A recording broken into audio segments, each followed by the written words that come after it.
আজ আমি সকাল সকাল জেপ্টো থেকে অর্ডার করেছিলাম, আর জেপ্টো থেকে অর্ডার করার পর আমার কাছে আসছে এই প্যাকেটটা।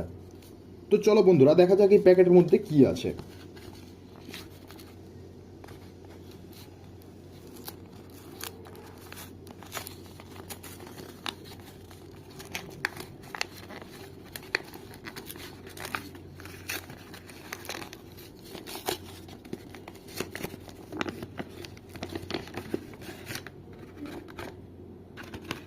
এই প্যাকেটের মধ্যে আমরা দেখতে পাচ্ছি এই খামটা বেরোচ্ছে। ও, এই খামের মধ্যে আছে কিছু স্টিকার, আর এই এটিএম কার্ডের মতো এই কার্ডটা, আমি বুঝতে পারছি না এই কার্ডটা কি কাজে লাগবে। তো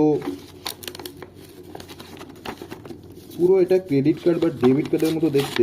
জেপ্টো থেকে এই কার্ডটা আমাকে পাঠিয়েছে, কিন্তু এই কার্ডে স্পেশাল বিষয় হলো নম্বরও আছে এবং ভ্যালিড, আচ্ছা ভ্যালিডিটিও লেখা আছে এখানে। তো আমি ট্রাই করে দেখবো এই কার্ডটা কী কাজে আমি লাগাতে পারি। তো তোমরাও যদি জেপ্টো থেকে 250 টাকার ওপরে অর্ডার করো তাহলে এই কার্ডটা হয়তো পেতে পারো।